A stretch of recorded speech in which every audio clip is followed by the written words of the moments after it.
Ladies and gentlemen, welcome out to another beautiful day. This is that Boom Back Breakfast, and I go by the name of the Ear Doctor. And yes, this is the RemiX Morning Show. Let me introduce you to your host for the day.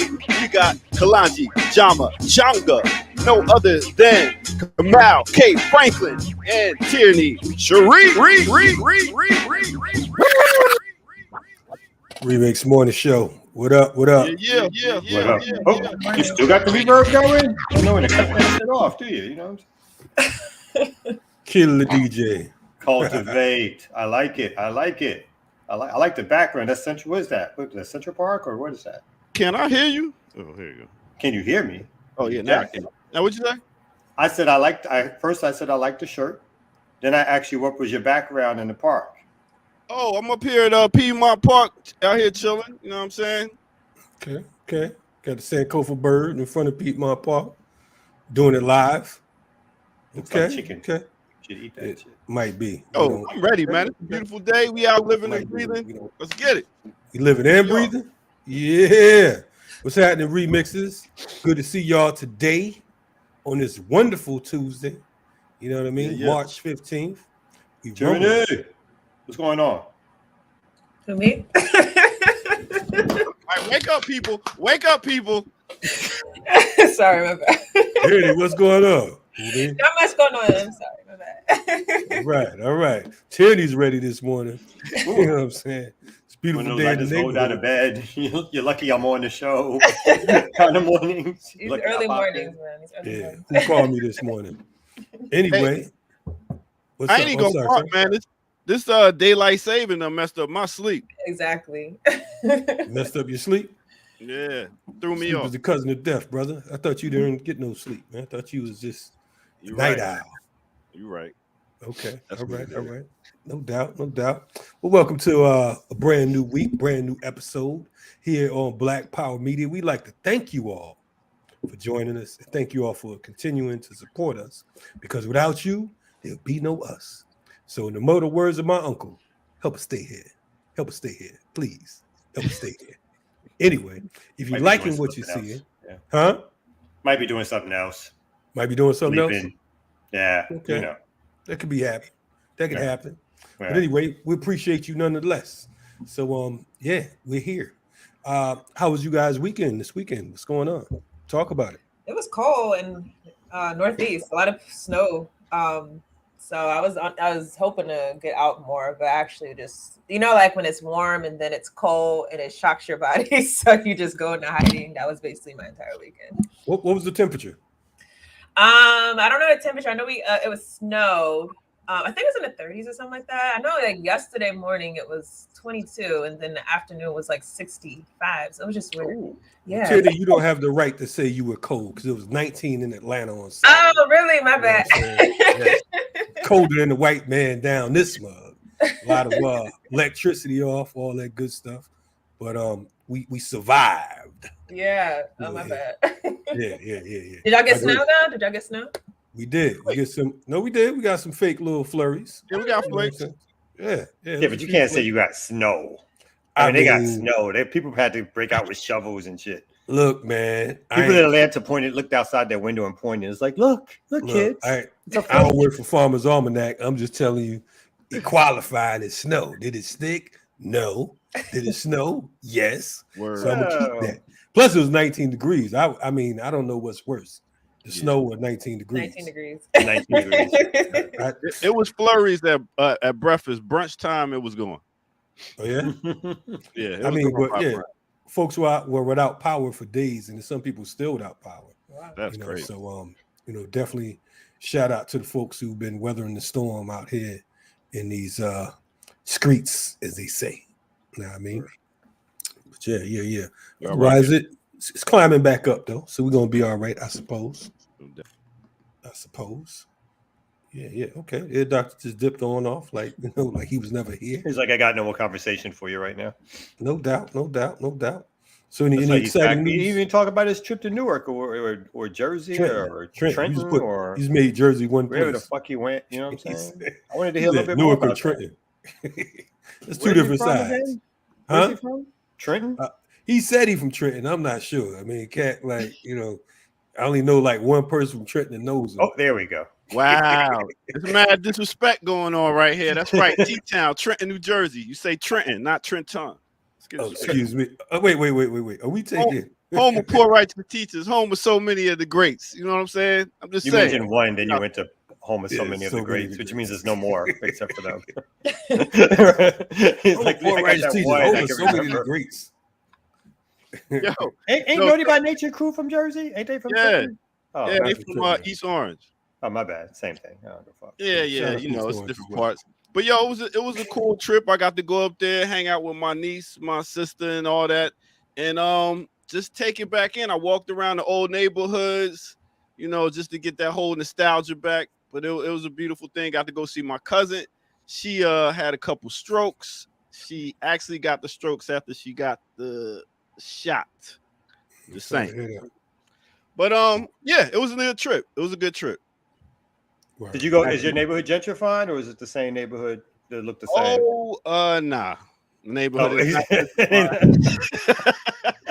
they can't fuck with Trenton. They can't. Hey, when Air Doctor come through, he is the gentrifier. Nobody wants to move there. Trust. They're like, whoa. This one they can have. They can keep this one. That's horrible. Yeah, man. Wow. yeah. But it was Shout a out good to trip with Trenton. a few people. That's what it is. I catch you on the break. No doubt.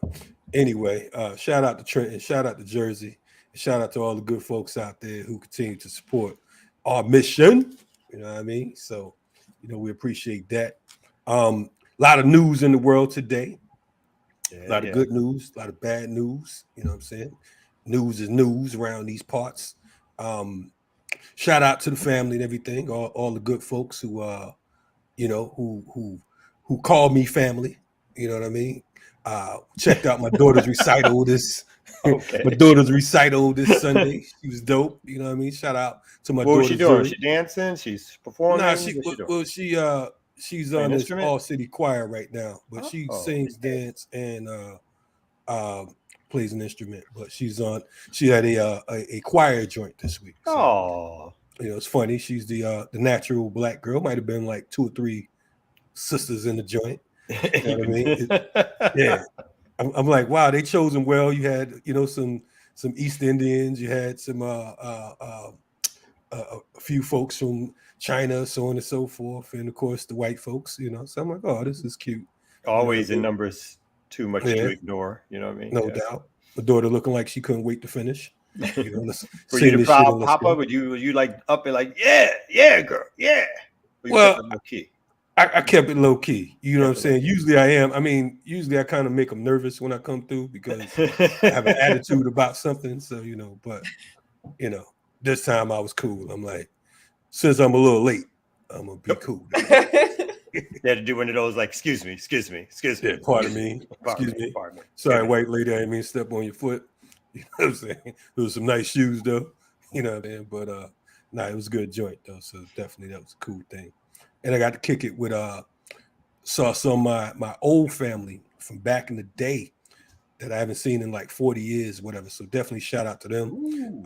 They came from various parts of the East Coast. Shout out to Mark, Chauncey, Kwanzaa, Kitty, Vicky, and all the good folks who I literally haven't seen for about 4 decades.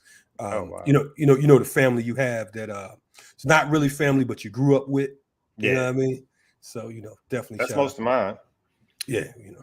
I don't talk to them no more though. Yeah. That's how it go. That's how it just happens. Oh, they don't talk to you, or you don't talk to them. How that work? I'm usually the one that stops. Well, it could go either way. Either they do something annoying, or I do something that they think is annoying. Notice the qualifier I put on mine, but yeah. That's dope, man. You know, I mean, at least they. Hey, I do got one serious piece of thing. I'm gonna do it, Jared. If y'all allow me like 2 seconds. You know, I think this is something everybody in the family knows, the sort of organizing family. But our brother Daruba bin Wahad, who is a former Black Panther Party member, freedom fighter, political prisoner, BLA. I think he's been on Black Power Media lots of times. He's been diagnosed. It's been a while. He's been diagnosed with cancer. It's very serious, stage 4. And he asked me a few weeks ago to put together a fundraiser So we did it, and we got it up, and we did it yesterday for the first time. It went up, and I want to thank Brother Jordan for actually being the person who put it up. And so we are raising funds for him and his family during this time period. We have raised in one day, thanks to everybody so far who has donated, 55 donations, $8,252 raised so far, with a goal of $15,000. I just want to be all real and serious. That's a fake goal, because if we get close to 15, I'm gonna raise it to 20, because we need to do everything we can to help support Daruba. He's been just somebody who's been a freedom fighter for all of us, and again, his roots are deep. He kicks that knowledge to all of us. He lets us know what's going on in the world. And he's fighting and battling cancer, and we just want to make sure that he has the best chance possible in doing that by supporting him again and his family. There ain't no pension plans or retirement plans for revolutionary. This brother is and has been a revolutionary in our community, and so we want to make sure that we keep doing everything we can to support him. So just want to put that out there for folks. I'll drop the link in the chat for people. I'll put, we just started this, so we don't put a lot of information in there yet. So we got to put some more information about who he is and what his commitment and his dedication has been to our community. But again, in one day, we've raised over $8,000. We want to keep that going. So if you get a chance to spread, to share it, to donate, please do, because we can't support him. This is the community and family he's got. So we need to do all we can to support that brother. Yes, and shout out to you, community movement builders, and Jordan as well for putting this particular piece together. It's absolutely necessary. For those of you that don't know Daruba, I'd argue that, when you talk about armed struggle and resistance, and you're serious in this particular country, this is one of the folks who has dedicated his life. 19 years the second time. He served 27 years altogether of his life in prison. And, he came out still running, still crushing, and it's, to me, it's always, I hate to hear it.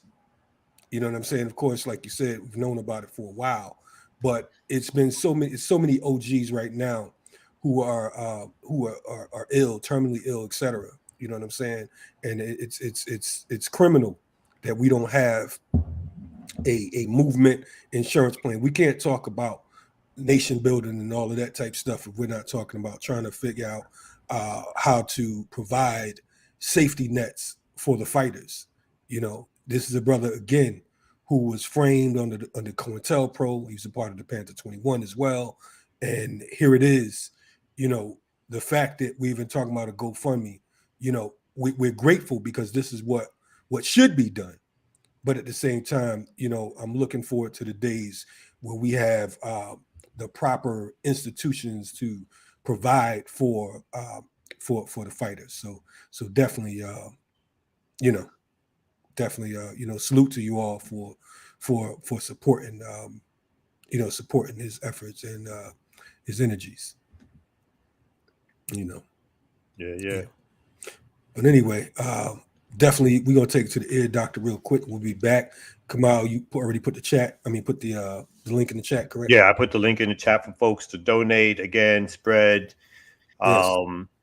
So we've asked some influencers, some people who got bigger platforms, and all of us put together to also spread. So it's always good if folks can spread. You never know who can pick it up, who's got some dough. We have one donation that was actually $5,000 yesterday, and so that was unexpected but awfully necessary.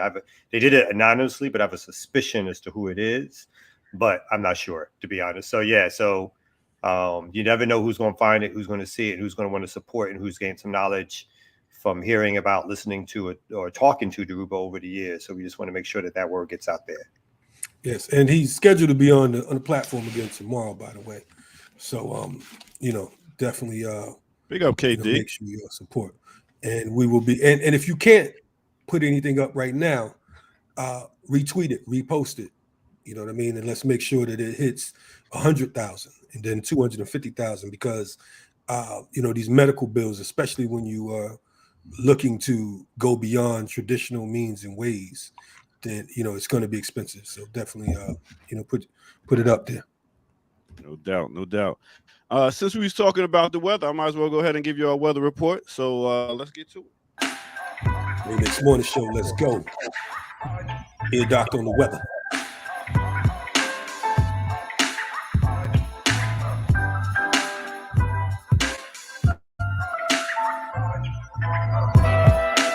Yeah. What's good, everybody? Welcome out to this beautiful day. Once again, we are breathing, we are living, we doing all that. So we here. So with that said, make sure y'all go ahead and hit that at the bottom of the screen, that like button. Yeah, go ahead and hit that, and go ahead and share it. Go ahead and hit that notification bell so y'all know every time we dropping some new stuff.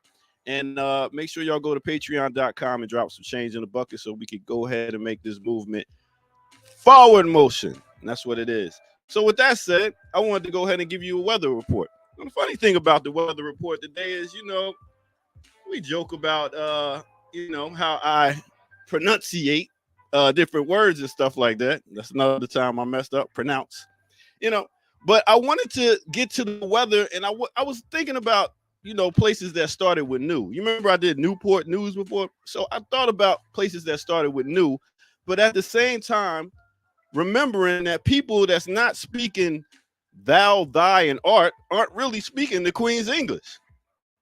So with that said, I'm just going to read some of these words and read how they are, but they're pronounced different ways. Here we go. Let's start off with Concord, New Hampshire. That's right. Concord, New Hampshire. 50 degrees today. Big up to New Hampshire. Some will call it New Hampshire.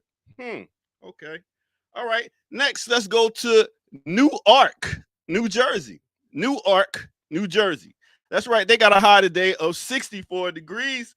Big up to Newark. Now, let's take it over to this one right here. Some would call it Albuquerque, but if I'm going to read it, I'm going to say Albuquerque, New Mexico. That's right. They have a high today of 67 degrees. Albuquerque, big up to y'all. Now let's take it over to another new, Louisiana, New Orleans, or I would say Louisiana, New Orleans. Got a high today of 76 degrees. Big up to New Orleans or New Orleans. Now let's talk about New Delhi, India. Oh, I mean New Delhi, India. That's right. They got a high today of 96 degrees. And now I want to take it back to my favorite one right here in these American states. Y'all ready to say this word with me? Okay, here we go. Texarkana, Arkansas. That's right. Big up to Arkansas, or some would call it Arkansas. Oh my goodness. These words are crazy. They got a high today of I don't even know. I just wanted to put the word up. But y'all go check out that temperature right there in Arkansas and continue to keep speaking the Queen's English. I'll catch y'all later on the next break. That's your weather report for the day.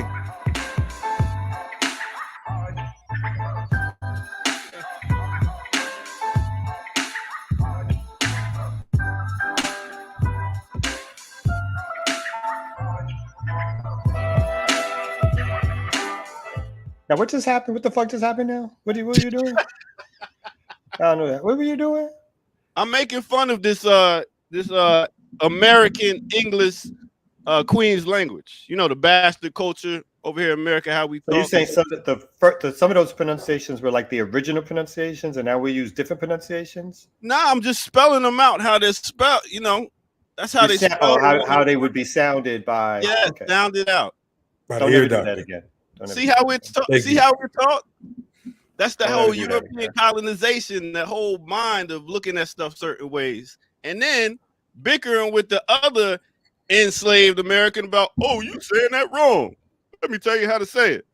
Right now, you sound like one of the motherfuckers who've been in prison for like 12 years and read one book. You sound like you've been in prison for 12 minutes. And then they start coming out and talking about all the shit they found out. And then it's like, Like, what is this enslaved American?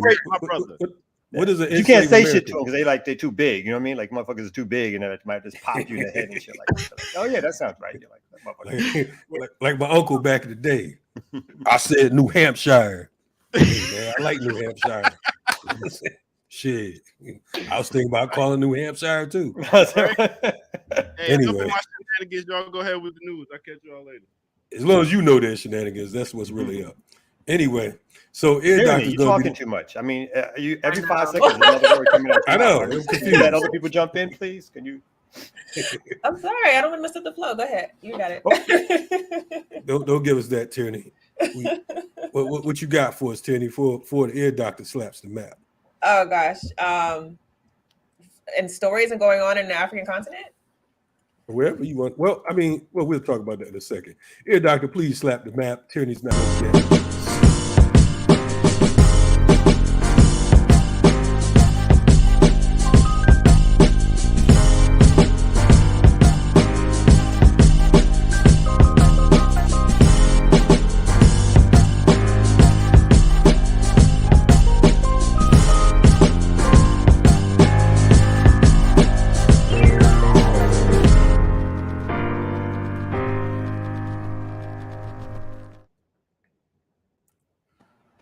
Welcome back to the remix. Tierney's coming in the spirit of Kim today. I think she's been burning some of that. I am woke, by the way. I just delayed. That's all. Oh, okay. She said, I'm woke. I'm just delayed. All right, that's cool. Anyway, welcome back to the Remix Morning Show, where we have Kamal and Tierney, who's delayed, and we got the ear doctor giving us the proper pronunciations of words that he can't pronounce. So, but we're here with some good news and some bad news and all that. I want to get it started because I think that oftentimes when we talk about eating healthy and natural living and all that good stuff, we think that that it means quote unquote consciousness, or it means that you're anti-capitalist or and all of this type stuff. It sometimes just means that you found a lick and you're looking to get some money off of it. So today I want to talk about this situation that we were turned on to in regards to Amy's. For folks who are not familiar, Amy's Kitchen or Amy's Frozen Food is one of the number one suppliers of vegan, vegetarian food here and abroad. And there's complaints right now. There's a strike. Not a strike. There's a boycott going on because they're saying that workers from that frozen food giant are going through unsafe conditions at their Bay Area factory. So earlier this month, an employee filed a formal complaint with the California Division of Occupational Safety and Health, alleging that workers have not been given access to the bathroom or drinking waters during their shifts at the Santa Rosa production facility for Amy's. There's been complaints and an NBC News investigation, which talked about how several employees shared stories of being told to continue to wrap those burritos and fill those frozen meal plates despite suffering painful injuries and from repetitive motions. We know that their production has went up. It is ramped up from 21,000 plates completed by production staff in 8 hours to 25,716 plates in an 8.5-hour shift. So it goes on to talk about, the like I said, the working conditions, the lack of health care, the mistreatment of workers. And this is, one of the particular food giants that we've been supporting, over the years. So, it pains me to say, look, you're not supporting the workers. You're not supporting the people. We don't give a damn how good your food is or not. We're not even rolling with it. So, let's go ahead and, join on with those workers to further notice so that we can, be on the right side of history, So I don't know. Any thoughts or comments? You guys eat Amy's at all? I've had it. I'm not a big fan. I do eat some vegan food occasionally just because I try to stay away from meat. But it kind of reminds me of the environmentalist movement in general. You hear a lot about these people who are so woke and they want to save the planet. And the suggestion is that this means that they want to save Africa, or say, because obviously Right. Africa is one of the ones suffering under this climate change issue. But really, a lot of the solutions that are proposed by these corporate capitalists are actually problems in themselves. And so, obviously, when it comes to any capitalist industry, whether it's food production, whether it's production of solar energy and things like that, a lot of times these products are also being taken from places like the Congo, or places where the products are exploiting workers.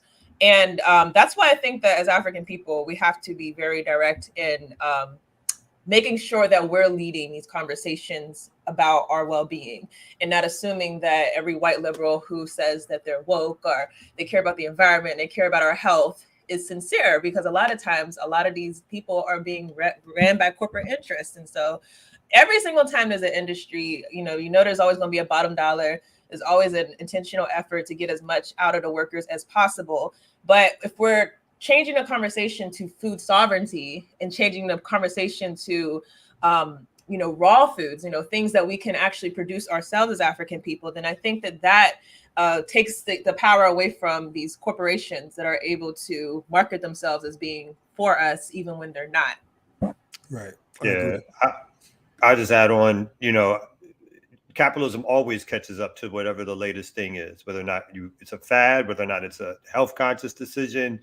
Is like, if they see people doing it, or they see it's catching on, they have all their little marketing schemes and surveys, and once they figure it out, they'll like co-opt it. That's why you got like everything is so gluten free now. It's like the bad chips are gluten free, but they still got like 4,000 sprinkles of salt on them or whatever. So it's all about what they can throw in a package towards you, and again, they have to make a profit. So if it means the workers got to work late, overtime, extra hours, weekends, it's like they don't mind, because for them, it's all about the extra amount of profit that they can get from making us feel as if we're like living a healthier lifestyle. But we're really only following what their commercials say, even if we started off with good intent. That money is not coming back. That money is not coming back into our community. It's not being used for the good of the planet. And there's 1,000 ways in which their mass production of these things are, even if the food is relatively speaking more healthy than before, but there's 1,000 ways in which the mass production of these things are even more terrible for the environment, for health, for a whole bunch of things. So so big up to the badass capitalists who continue to exploit our desires to live a better, healthier, safer, more productive life. Yeah, can I throw something in there, just like about the food issue also, is that I just hope people pay attention to the fact that something says vegan does not mean it's healthy, and pay attention to things like GMOs that are being put into a lot of these foods. And GMOs is obviously a big part of capitalism, because it allows them to produce the food a lot cheaper. So a lot of times they're marketing things, but actually you could be ingesting something that is way worse than even just going the traditional route. So just wanted to absolutely. And I definitely agree with what both of you are saying. And one of the things too, I want to point out that Amy's has been one of the replacement vegan food carriers for a couple decades. So they got in early on the games and the gimmicks and all that. But a lot of folks may not be familiar with the name. But if you eat any type of vegan candy and all this other stuff, they have all types of different brands under their particular umbrella. So you have to really check it out. But on the flip side to what it is you're saying, Tyranny, this should also drive folks more toward going towards growing your own foods, fruits, vegetables, so on and so forth. Because a lot of times, we say we're vegan, and it's so many different types of foods that, as you mentioned, that are unhealthy. These processed foods, that don't have any nutritional value. So you definitely want to be careful. It's one thing to say I'm not eating meat for obvious reasons or whatever reasons, health, whatever. But it's a whole nother thing to say that you're eating healthy. It's a different ballpark, So let's make sure that, not only these white folks, there's a lot of Negro aspiring capitalists out here as well that's in it for the gimmick, So, a lot of them aren't here for respect. They're here for that check. So, yeah, so. Definitely, we'll keep you all posted on what's going on with not only Amy's, but other anti-worker or non-worker friendly entities. You guys have something else you want to roll with? Yeah. Go ahead, Tony. I do that. I think is related to the conversation about food. It's really about Ukraine, how this whole conflict has been hurting really the world. You have to forgive me. I guess I wasn't so aware of Ukraine all like that apparently they're such a huge food exporter. And when you look at other places in the world that you would think have that capability naturally. So obviously the big one, Africa, which has this huge land mass, huge agricultural potential. And yet so much of the food from Africa is being imported from a country like Ukraine. It doesn't make sense, but it's just being reported that poorer countries in Northern Africa, Asia, and the Middle East that depend heavily on wheat imports risk suffering significant food security due to Russia's war with Ukraine. The conflict is poised to drive up already soaring food prices across the globe, and the UN Food Agency has warned. And Ukraine and Russia, this is in light of the economic sanctions. And this is just something I think really brings into question, why is it that we even are locked into these contracts or locked into these relationships with these countries? Africa to me has no excuse to be dependent on exports, particularly when it comes to food. But yeah, you have a country like Ukraine, which is my understanding is a cold country, which, should not even be thought of as an exporter of food to the African continent, that's going to possibly cause a lot of people to starve. And this is in light of the fact that already it's been projected that starvation is going to increase a lot more. This is post the pandemic, post different climate issues, that already it's been projected by the United Nations, if you think they're credible, that the African population is going to be facing mass starvation. And so it really brings to light, again, sovereignty. Like, sovereignty means that obviously you should have your land, first of all, because we know a lot of land in Africa is occupied by corporatists. It's occupied by people who are selling it off and building condos and things like that. But not just having your land, but having the leverage to actually be able to grow your own food. That's something that is so basic. And yet, if Africa, in my opinion, doesn't get on it very quickly, then we're going to be really locked into this world system where we are beggars, even when potential wise, we should really be the ones supplying to other nations. And it also reminds me of in Nigeria right now, they're facing a fuel crisis. Nigeria is a very oil-rich country. There's no excuse at all why this war should mean that Nigeria is facing a fuel crisis. And yet, because of how the economies have been wired under colonialism, once again, you have Africa, a continent that is very much has the potential, has the resources, has everything that it needs to supply its own needs and even be able to export elsewhere. It's still being locked inside of this global system where they're not able to provide for their own needs. And to add on to what you're saying, Tierney, I mean, the thing that's wild about technology and human advancement is simple things, not knowing where your food comes from. You know what I'm saying? I'm big on people's energy when they're preparing my food. I don't want you to be mad making me a sandwich. I don't want you to be mad making me a smoothie or whatever. You know what I'm saying? If I go to a certain spot and I see the people behind the counter have an attitude, I'm bouncing, because to me, I'm all about this whole energy. Like, what are you putting into it? Are you caring about what it is you're doing when you're preparing my food? You might drop some shit, whatever, because you have an attitude. You might use a knife that was used to cut meat or whatever, to cut my tomatoes, whatever the case is. But it's important for us to know, even for us to not only support farmers, but local farmers, because you at least have an idea as to where your food comes from. We're eating food from all over the planet being produced by people that we know hate us. That's some wild shit. We're sitting here eating some neo-Nazis made our grew our tomatoes or grew whatever, the bananas or whatever. And so many places are being exploited. Just when you talk about Chiquita banana and that whole history, you know what I mean? And what these folks would do. We've seen the videos of the Chinese making fake rice and all types of other things. And it's like, we're accepting this. And in the mortal words of Khaled, if they won't treat you right, they're definitely not going to feed you right. You know what I'm saying? I mean, they don't care about us. but we continue to consume whatever it is we can put in our mouths. You say, okay, well, this is edible. And we know damn well a lot of this food isn't edible. It has ingredients that we don't know what the hell it is, but it says cherry soda on it. It says grape soda on it. I mean, but ain't no goddamn grapes in that shit. You know what I'm saying? But we have to really begin to care for our bodies like we care for our automobiles.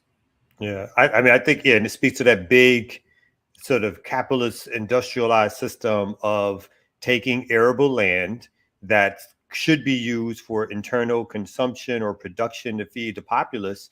And again, they see it as export, like it's for export economies, right? It's for exporting things.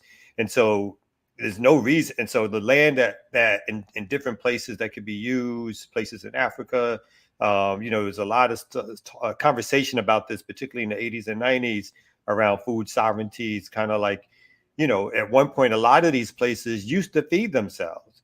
And the more that these food companies and these farm companies got into these local localities, they started changing the way food production happened to take the land that used to grow what were like staple crops and foods for the indigenous or the local population. And they started changing that around and said, you know what? It's cheaper for you to export those whatever it is that you like to eat from country A.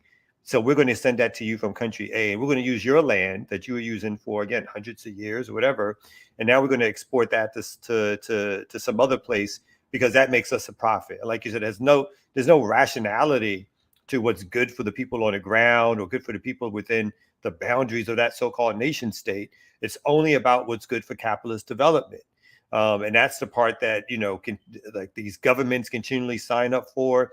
And one of the issues when we talk about something like China, a place like China, is that it's, even if it's not a quote unquote imperialist nation in terms of its history of taking over countries, part of what it's doing is participating in that change of use of how indigenous land and land is being used, because they're buying up so much mass acres, bringing in their own workers and exploiting that stuff back out, which again is another manifestation of leaving less land for the people who need food locally. And so when something happens, like you said, 10,000 miles away and has a direct impact now on whether or not people get their food, whether or not people, and then the solution that the capitalists come up with is, particularly the neoliberal system, is that we're going to give you some charity for a while and get you this food stock, which again doesn't help produce any local economy or production.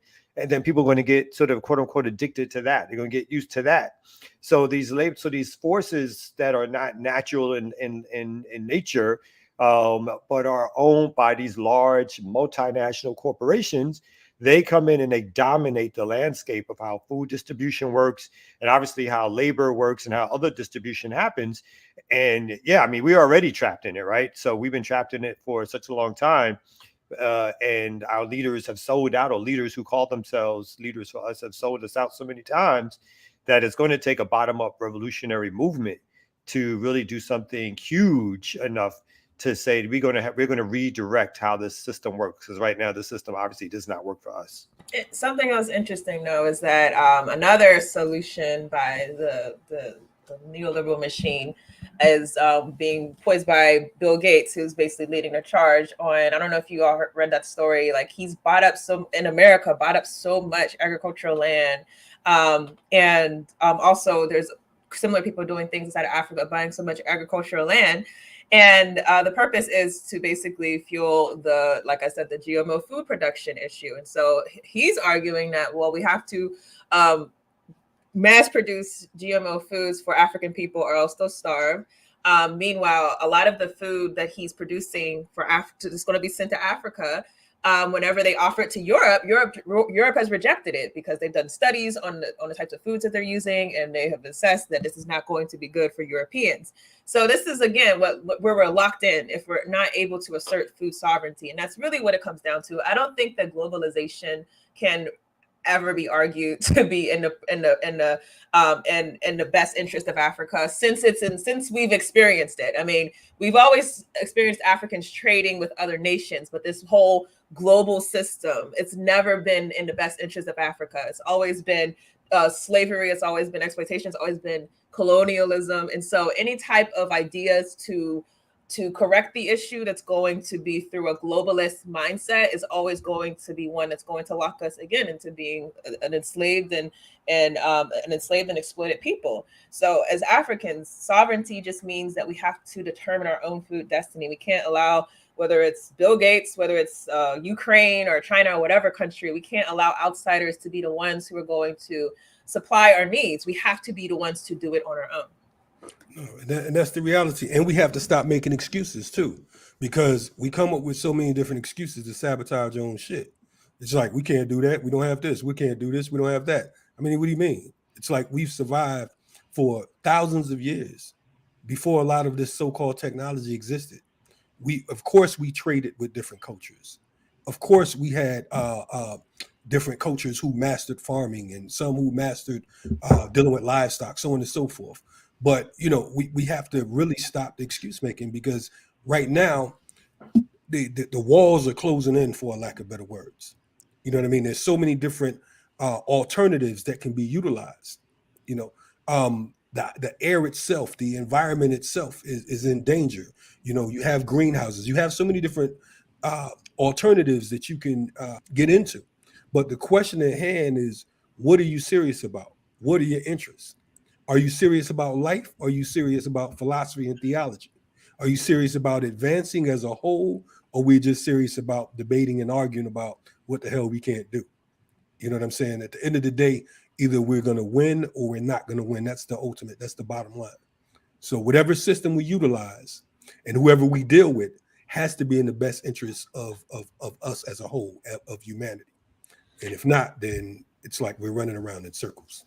And before we move on, I mean, Tyranny, you reminded me of like the whole cigarette battle, right? So cigarettes here, obviously tobacco, the exploitation of obviously not only labor, but the dangerousness of the product. And once the population here started to realize, or more people started to realize, the dangers of cigarette, and then you got the warnings and the precautions and the taxes and the price increases, the United States helped pave the way for these same cigarette companies to sell their product overseas, right?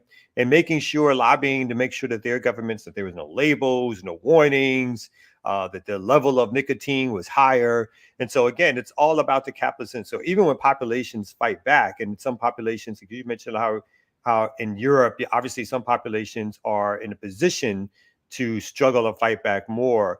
So even when populations fight back, the capitalists decide if they can't win their battle here, then they're going to take their product and they're going to sell it someplace else. And again, they don't care about the health results, right? They don't care about what it does to people, what happens to folks, as long as they can sell their product. And again, the U.S. government is right behind them, right in front of them. The European governments, the European system that we all live under is right there to help pave the way to make sure that the transitions needed for the European dominance, and when I say European, I mean both America and Europe, still remains. And again, that's partly, we haven't talked about it a little bit, but that's partly what this whole war in Ukraine is about in the first place. It's about maintaining a Western European dominant system, both militarily speaking and economically speaking. And anything that gets in the way with that, they use their propaganda system, their legal system, their media system to make the rest of us believe that somehow their interest is our interest. And we got to understand that that's just not the case. Right. And it's about taking our freedom back one step at a time. Whatever particular small portion of freedom that we can snatch back, then we get it. You know what I'm saying? Sovereignty is a practice. It's more than just a word. It's more than just us talking about, what we need to do. You know, we have to have some starting block. If it's in the neighborhood, if it's in the community, if it's in your house, whatever the situation is, we got to be able to control our own destiny. If not, then it's like, again, we're running around in circles, man. But anyway, what else do we have on our board today? Well, I got a story really quickly, something that none of us are going to be surprised about, of course, but it's always interesting when this stuff comes out. And here in Atlanta, the policing system has been exposed once again in ways that sort of were unexpected. But obviously lets us know internally how policing really works. And it's not just here in Atlanta.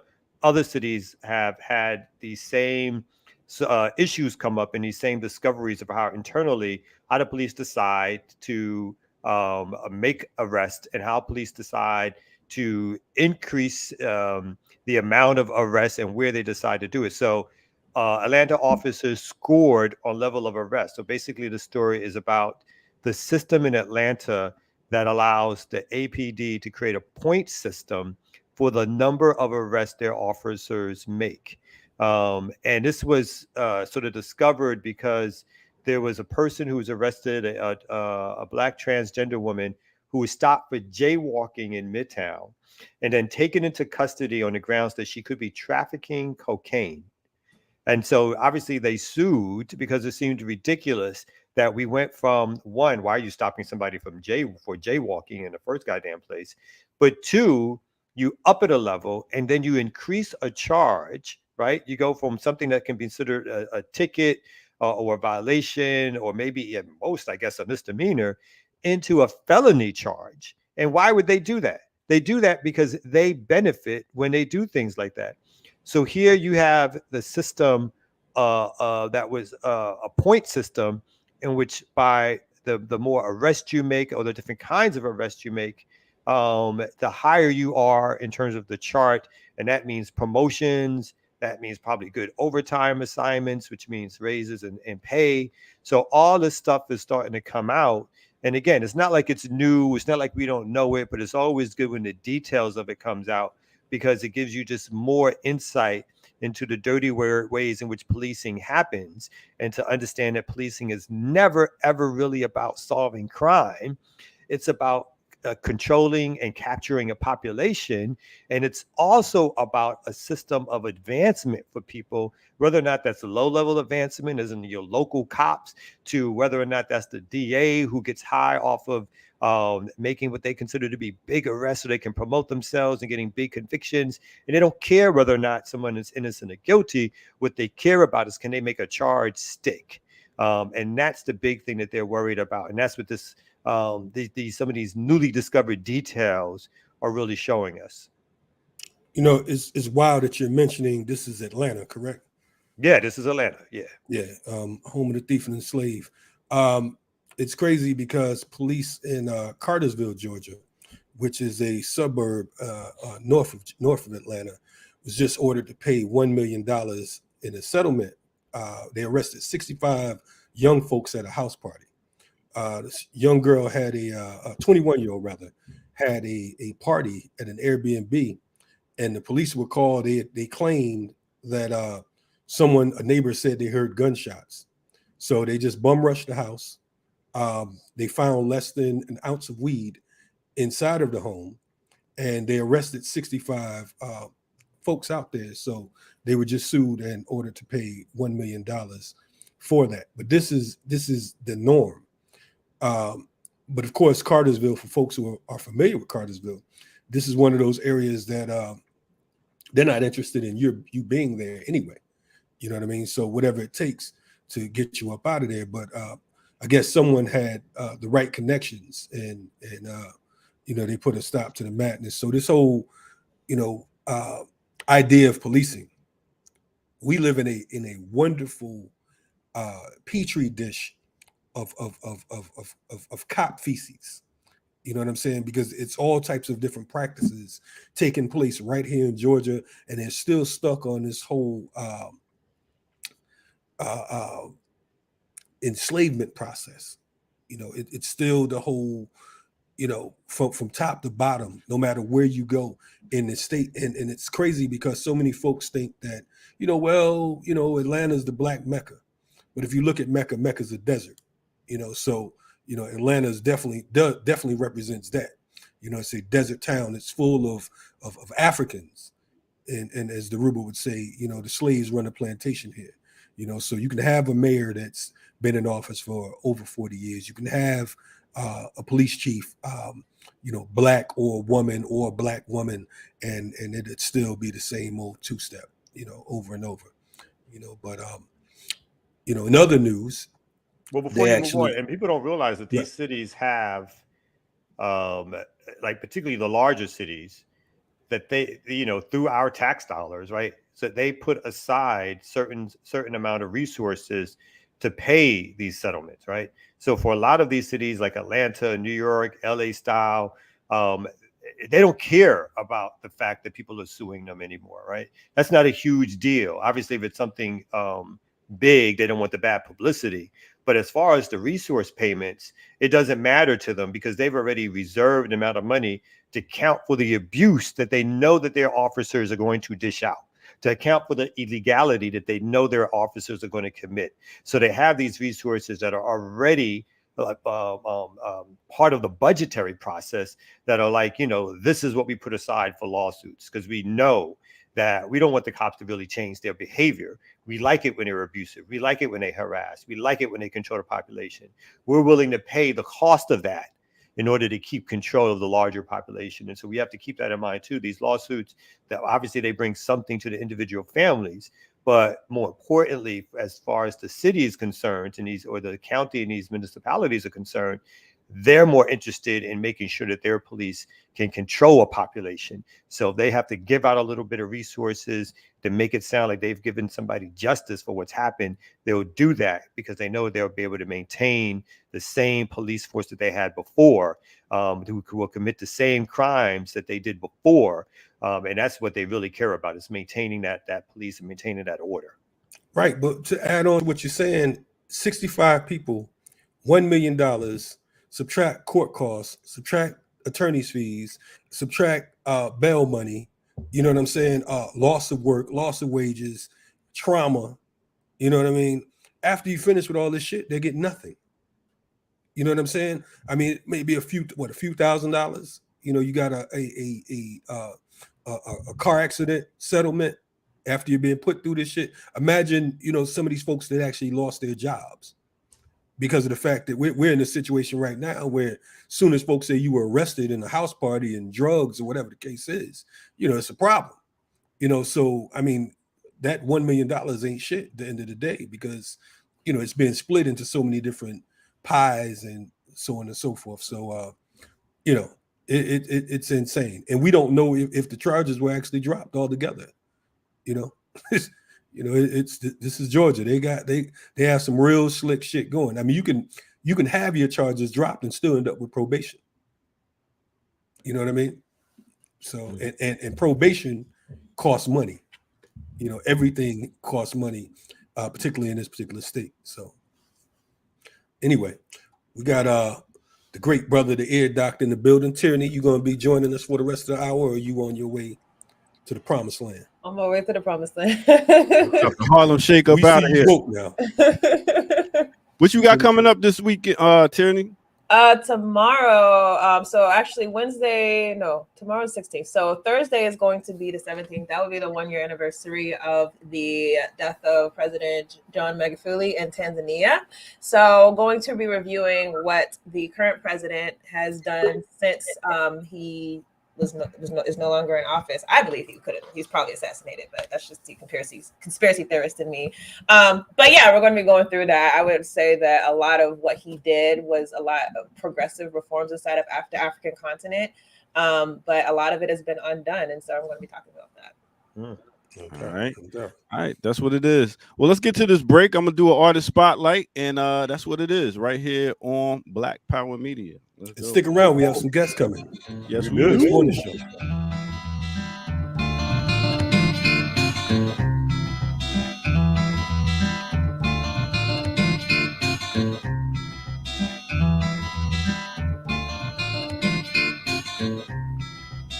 Yeah. What's good, everybody? Welcome out once again to the RemiX Morning Show. Make sure y'all hit that like button, subscribe, and all that.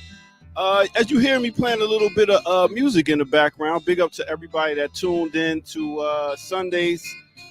This Sunday, I did a mix of Southern artists. So while I was doing my mix of Southern artists, I came upon an artist that goes by the name of Linda Martell. Now, let me tell you about Linda Martell, as you can hear some of her music in the background right there. Now, Linda, her real name is Thelma Bynum. She was born 1941. She's an American singer.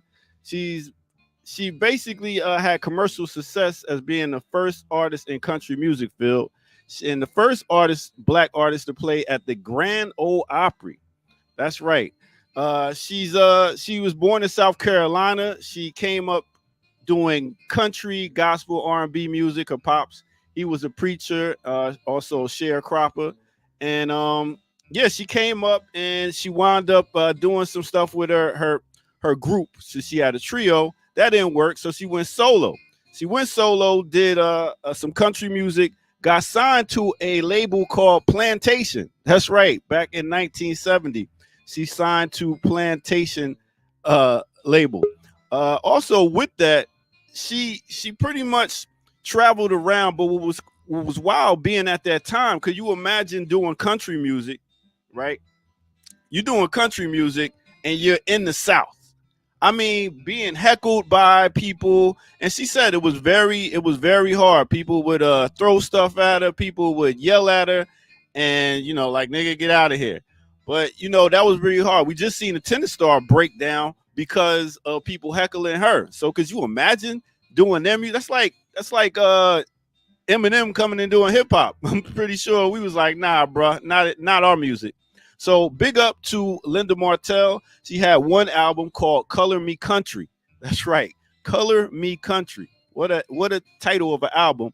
Color Him Father was one of the songs she covered. It was very dope, as you can hear. And yeah, check her out. One of the first successful black country singers. That's what it is right here, as we do our artist spotlight right here on the Remix Morning Show. Big up, Linda. Yeah.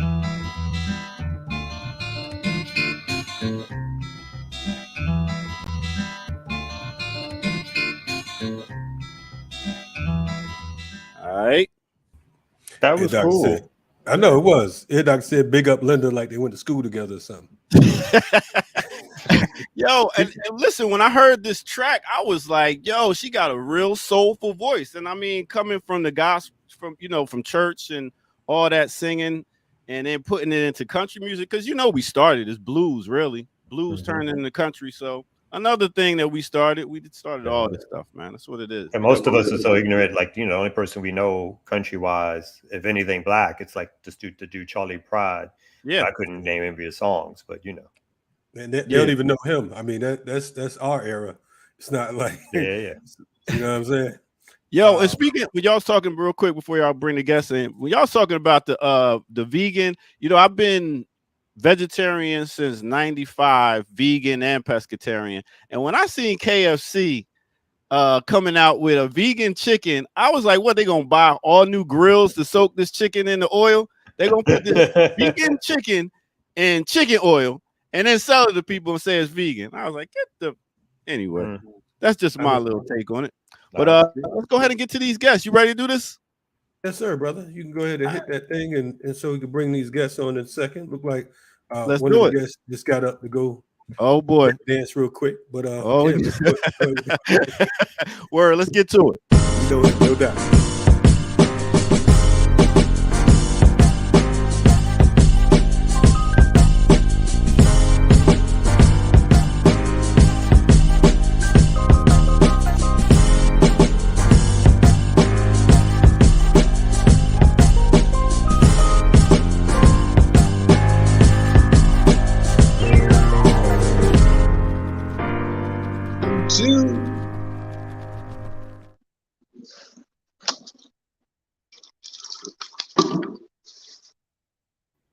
What's happening, good brother? Peace, brother. Can you hear me? I hear you well, brother. Got brother Marcus Klein and Dr. Kerchak Sims Alvarado. I don't know if should we turn the camera on or not. Well, I didn't know we were doing cameras this morning. Give me 2 minutes to put some lipstick on and I'll be ready. Okay. All right. We'll take you out the screen. We'll talk about Marcus's lips while you're gone. How about that? Uh-oh. Brother Coleman, what's happening? Do y'all not have a monitor on this brother this morning, ladies and gents? What's going on? Talking about my lips. I don't know what kind of show is this. Hey, stop that, brother. Don't get started already, man. Have we had you on the remix yet or what? No, sir. First time, brother. I'm happy to be here. First time on the Remix Morning Show. For those of you that watch Renegade Culture, Yes, sir. Marcus Coleman probably was one of the guests that were on the show. Damn near as many times as many times as us. You know what I mean? Yes, so sir. Happy There's to a lot have you going on out here. No doubt, no doubt. Tell the folks what's happening, man. And you know, you all have a reparations task force going on in South Fulton. So what I would like to do while the good doctor's getting ready, what I would like to do is kind of give a background on the forming and foundation of South Fulton, and also what this reparation task force is about. Tenfold, man. First, let me shout out to all your co-hosts and to your listeners. Two issues here. The creation of the new city of South Fulton, which is 5 years new, and per study, the largest African populated city in the entire yet to be United States, with close to 90% African American population. Third largest city in the largest county of Georgia, which is Fulton County. Third only to Atlanta first, Alpharetta second. In the entire state of Georgia, we're the fifth largest city out the gate. A lot of people don't really know what's going on. We got a lot of chaos and growing pains happening, but that's to be expected. With me and Dr. Alvarado in this reparations task force, that's separate from the city of South Fulton, even though the mayor does sit as a member of this board, the new mayor, Mayor Khalid Kamal. Dr. Alvarado and I, Dr. Alvarado is the chair and I'm the co-chair. We represent the first ever in the country, these yet to be United States again, the first ever county reparations task force. So for clarity, this task force is up under the Fulton County government, not the city of South Fulton. But I'm personally proud of the creation of the city of South Fulton as well. But the reparations task force it encompasses 15 cities in Fulton County, and it is a 4-member board. Okay, cool. So, okay, this reparations task force, you know, for the naysayers, because you talking about reparations, that's a heavy word, you know what I mean, and especially when you're talking about something that is you've been I don't want to say sanctioned, but you've been confirmed by the by Fulton County. You know, what brought this on? And welcome back to the screen, Dr. Alvarado. Thank you. Okay, and for folks, everyone know we know Marcus already, but real quick, and I'll get back to that question again. For folks who are checking us out, Dr. Alvarado, you are a professor where, and give us a little bit of background if you don't mind. Yes, at Morehouse College. I'm a professor of Africana Studies, and I've done a number of work, a number of exhibitions. I'm a museum curator as well. And so I also am the founder and CEO of a nonprofit called Preserve Black Atlanta. Okay. So we're responsible for documenting the history of Atlanta. And we do that through research, through buildings, through exhibitions. So yes. So preservation is reparations. Oh yeah, no doubt. Preserving Black Atlanta. I mean, that right there, it sounds like you saying, hey man, we opening up a dinosaur museum, because the way things are going right now, Black folks are looking kind of extinct these days. So well, there's a big movement in the museum profession. Well, at least there's a call, I wouldn't say a movement. There's a call for the repatriation of artifacts from Indigenous and African people. Wow. So I want to get in on that movement. Cool. We definitely want to talk about that as well. Reparations. What brought about this idea for, you all talking about, especially in Georgia. I mean, I know these white folks like, y'all tripping. Y'all want a Black governor.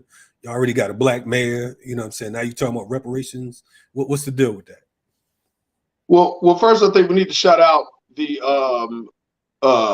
Commissioner Marvin Arrington Jr., who is responsible for drafting and passing this legislation, with I know it being co-sponsored by Commissioner Natalie Hall. Man, a couple of years ago, my organization Save Ourselves had a well, we were doing until this pandemic hit. We were doing youth initiatives, like at least on a quarterly basis, called Operation Break Bread. And I had which is a free breakfast, viewing video and audio clips of whatever the topic may be, followed by a panel and audience engaged discussion. And so I had reparations as the topic, and had Commissioner Arrington. I also had a state representative. I had a couple of council members, and the topic was why we're fighting for what is rightfully ours. A receipt or an unpaid debt, I should say, for services rendered on the federal level, while we're in positions of power on the municipality level, on the county level, on a state level, we can implement our own forms of reparations. And I know that's a big word, like you said, and what does that look like? And, hopefully we could break down a couple of things that we're looking at. But I think that was the birth of something that ignited in Commissioner Arrington. Fulton County has 7 commissioners. And again, it is 15 cities within Fulton County. Of those 7 commissioners that represent Fulton County, 4 are African, 3 are Caucasian. That's not to say that all skin folk are kinfolk, but in this particular situation, when the vote came to create this historical task force, the vote was 4 yeas, 2 nays, and 1 abstention. So, when we have these numbers and in positions of power, it is my personal opinion, and I know, Brother Kalonji, we talk all the time, is that we need to utilize and execute our power to the fullest when we have it or when there's an illusion of it. Right on. So, Dr. Alvarado, what got you in, and what was your, how did you, were there any examples? Because I know that, they just call you and say, hey, we're going to be talking about reparations in Fulton County. Come on board, and you like, all right, bet. What attracted you, and again, were there any examples that you looked at and said, you know what, this could be, something that we can really rock with? Well, I was appointed by Natalie Hall, Commissioner Natalie Hall, and she's been following my professional career for a while. And so I, as a historian, I specialize on the long civil rights movement. And particularly, I look at the Back to Africa movement 100 years before Marcus Garvey. And so that movement actually came out of Georgia. At least the largest group of individuals, came out of Georgia, didn't come out of Georgia, but the largest number of individuals who have gone back historically have come out of Georgia. And even during the Marcus Garvey movement, the largest supporters came from Georgia as well. So it begs the question, why Georgia, right? Right. And so Georgia has this long organizational history of advocating for freedom. And so I've been studying this movement for a long time. And in looking at people advocating for personal, political, and economic autonomy, you see the wrongs that are done. And you see how people are working towards getting their justice.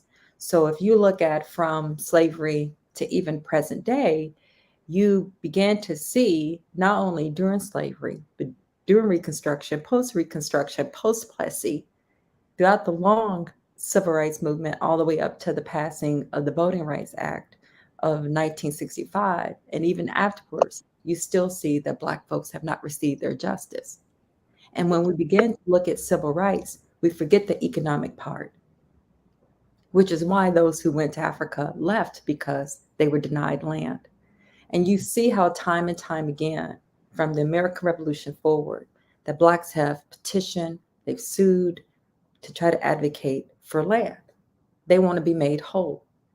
And so for me, I was honored to be a part of this, because you see it happen nationally, you see it happen globally, nationally, and even on a local level. And so right now in Atlanta, there's a group of individuals that I'm involved with who are fighting for economic and social justice for those who were placed on Georgia's chain gang during the prison system. So after slavery ended, Georgia actually passed a law in order to exploit convict labor, which is clearly defined in the 13th Amendment that this is permissible, that individuals can still be enslaved and their labor can still be exploited. So we see it firsthand here in Atlanta. So with the county jails actually contract out individuals who actually produce services, convict services and goods, and individuals make a profit off of it. And in the process, you see how men, women, and children were giving unfair and long sentences to be able to fill the labor for those who actually had contracts with the county. So the county, when you look at what is going on, to Marcus's point, you have to look at what's going on the county level in order to see how people are denied services and at the same time being denied their personal, political, and economic autonomy. And that's what I'm here to fight for. Wow, that's heavy duty. And I'm glad that you laid it out the way you did, because again, the argument it's a clear argument. Oftentimes you have folks talking about reparations and it's just like, we just need this money and that's the deal. One of the things that when I think of reparations as an organizer, my first order of operation goes back to what you said in regards to the prisons. We want the freedom of our political prisoners first, because we feel that in any situation, the number one demand that any civilized nation has is the release of their political prisoners. They want their soldiers back. They want their comrades back. That's before any type of check. You know what I'm saying? Repairing the damage starts with, let's get the people back, let's get the land back, so on and so forth. So I appreciate that. Marcus, so, I spoke to you, you told me about, we all heard about the situation out in California. For folks who live on a different planet, or they watch Fox News and they don't get the chance to see what's really going on in the world today, give us some background to that particular situation, and let us know if you had any contact with the players in that particular role. Yeah, man. First of all, your sprinkle of the friend of the political prisoners, man. I mean, that was so needed. I know Dr. A and I have been, as she laid it out, reparations is such a broad scope, but you can't speak reparations without the prison system, the prison industrial complex, right? So, and then you stated land. Well, brother, that has been one of my areas of concentration since entering this thing. Is free the land, free the land, free the land, right? And we have an example. At first, let me make sure I say this, because you said people can be very critical. We're not acting like we've got the end all tell all, and that's why we're glad, to be on this platform. We hope that people, once they become educated of this historical thing that we're doing down here, that they can shovel more coal in the engine for us, because we do have a very unique opportunity. But out in LA County of California, there's a property known by Bruce's Beach, which is some beachfront property, several acreages that is actually in the final stages now of being given back to the rightful and the original owners, the Bruces, a Black family.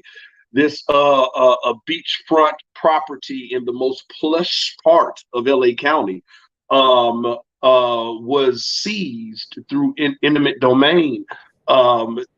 Look it up. There's a whole history in on how the county actually acquired this land.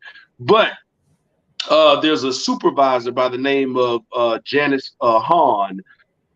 LA County supervisor is the equivalent of a Fulton County commissioner. And so this is a Caucasian female. She was approached about the theft of this land. And that's been a little under a year ago. And they are currently in the process, Governor Newsom, this land was protected by the county. And so it was seized by the particular city. Then the county acquired it, and then it got protection by the state. So Governor Newsom of California had to release the property so the county would be able to gift this stolen property back. And there's mentioning of one of us traveling down to LA County in the next couple of weeks when they actually have the deed giving ceremony. Why is that important other than the historical nature of it? If LA County, California, has 300 plus stolen acreage of land, what the hell you think Fulton County, Georgia is going to have? So we had them on as our guest. We have monthly meetings. We've had about 6 now. It took a minute to draft and finalize the bylaws, but we had them on as our guests, them meaning the supervisor, Janice Hahn, and her team, and they gave us a detailed presentation, brother, on how they actually and legally the steps they took to give this land back. So what's good for the goose is damn sure good for the gander. So we will be in the very near future going over the archives and land that is owned by Fulton County. And make no mistake about it, and I'll pause and get Dr. A's response. Everybody ain't happy about this thing right here. And we get ready to dig up some old bones. And again, man, that's why I appreciate, because I know how strong your network and your platform and your people and stuff are. When I say your people are my people, but you know how we've been rocking this thing as far as, you know, being able to come together and bring folks together who may not normally meet. Because when this hits the fan, we're going to need the support of the people. But remember, politically, we do have the power, and we have a great opportunity right now. So my position is giving back land, finding stolen land. There's other positions of scholarships that have been discussed. Dr. A mentioned the prison industrial complex. And so we're trying to chisel and narrow down to some core categories that we can present to this commission to be voted on. Okay, so we're talking about for clarity, the term on the task force, on the reparation task force here in Fulton County is 2 years. Correct. Okay. Do you all have a budget through the county, or what's the situation, or was that still the fight because you're dealing with the right? Well, I'll say this, and I'll hush, Dr. A. I'll say this real quick. We are at the stage now of getting ready to present certain things that we know that this task force needs. And so I'll pause and I'll yield to Dr. A. Okay. No, you answered it. So, so we haven't been given a budget yet. Okay. So we're for right now, we're actually laying the foundation. And to Marcus's point, you know, it's looking at multiple categories where we can see where restitution can be made. So one of the things that we've asked the county to do is to allow us to have access to resources that can help to make the case. So you're going to need the empirical data. You're going to need the documents in order to prove that a wrong was committed. And so, you know, that's what we plan to do. And we also ask that the county allows their staff members, is for the county to have certain staff members to commit X number of hours toward assisting us in making the case for restitutions/reparations when we see that a wrong has been committed. Probably the greatest challenge would be not finding the resources, but if the resources are still available.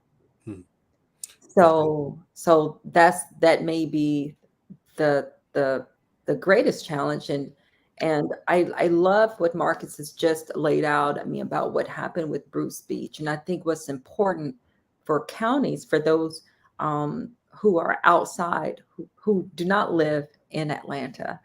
I mean, when you look at the county level, what we see with Bruce Beach is that and what we see with Superintendent Hahn is that she recognized the power that she had, and she used it in order to make a family whole, in order to make a people whole. So what has happened at Bruce Beach and what will happen in Fulton County, knock on wood, is that it serves as a blueprint for what everyone can do on a local level. I think we ignore oftentimes how important it is to pay attention to what goes on with the local government. We have a tendency to look at what happens on the federal level, but you have to, probably some of the most important positions happen on the local level. And that includes knowing who's the judge, not knowing who's the judge, but electing who's the judge, who's your county commissioners, who's your county chair, who's your county sheriff. All of these things are going to become important in your day-to-day lives. But people who are in those positions have to be able to recognize the power that they have in order to make a group of people whole, in order to correct a wrong and for this nation to atone. No doubt. I'm glad you pointed it out. All politics are definitely local. I think that we get it twisted, and I agree with you. I'm not, and Marcus knows, and most people on this platform know that I am anti-electoral politic on a national level. However, the importance of being able to know who you're dealing with on a local level and being able to reach them and not allowing them to get away with things based on, whose friend they are or who they cool with or, what singer, rapper, athlete backs them. You know what I mean? We have the opportunity to deal with them firsthand. Do you all know how long did it take for the Bruce's Beach situation to come into fruition as far as that fight? Anybody, you guys know how long that took? I know it's around a year. I'm sure the fight was, going on underground, so to speak, much longer than that. But the freedom fighters that got it to the point of national status, I know it took about a year.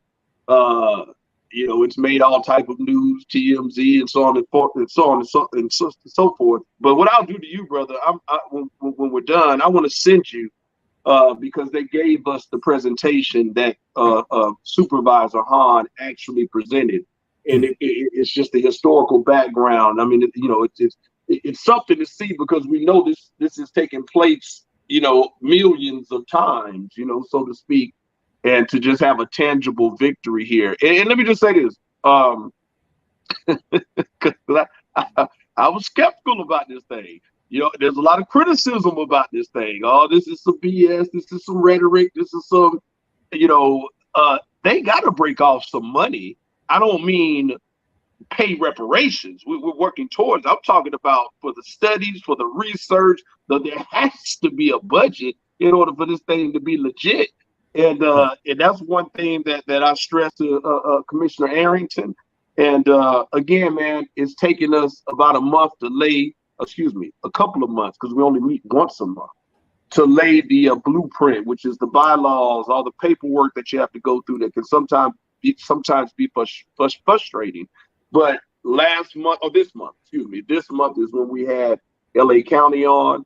I think we've got a clear understanding of what our concentration areas are. Janae Wilburn and Mayor Khalid Kamal, I might have mentioned it before, are the two other task force members. Keep in mind, for your listeners, the 3 Caucasian commissioners failed to make any type of appointment. I'll say that one more time. I told you the vote to get it was 4-2 to an abstention. But when it came time, each commissioner was to appoint a member to the board. We've got 4 appointees from the Africans and 3 no appointees from the Caucasians. This is just facts. We're not being racial here. But I think that was a major mistake, because I know personally, Dr. A, we've spoken about this, Brother Kalonji, we have too. But if I'm in a position of power, leadership, a county commissioner, and I'm opposed to something, I'm damn sure going to have somebody on there to see what's going on. So these folks were so arrogant that they didn't even make an appointment to the board. They didn't even say some of my best friends are black. They didn't even get down like that. Wow. That's just little info. So we're going to make it do what it do, sir. No doubt. Hopefully we can get the folks from California on board as well. We'd love to have them on as well. So, perhaps you all can make that connection. Please keep us posted. And I would ask a final question to Dr. Alvarado. What is the ultimate goal, for the naysayers, for all the good white folks out here that's like, you Africans lost your mind, and I don't even believe you talk about some reparations. I remember being in Savannah one time. We was fighting for Troy Davis, and some white folks told us that we freed you. What else you want? I was told that to my face. I didn't know the directions on how to get out of there, so someone left without an eye jamming. But what's the ultimate goal? Economic freedom. Economic freedom. Economic freedom. Right. That gives me everything else. It's economic freedom, economic autonomy. And so that's the power part, economic power.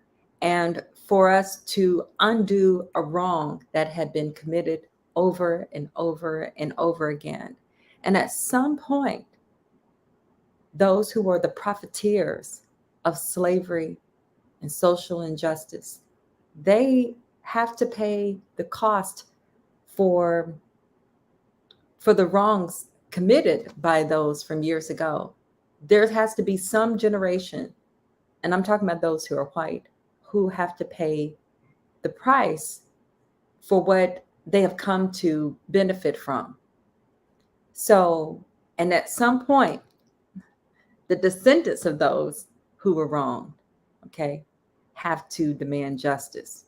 So I think I was brought into this world for that purpose, as well as Marcus. And so we have to be the ones in order to take advantage of this opportunity.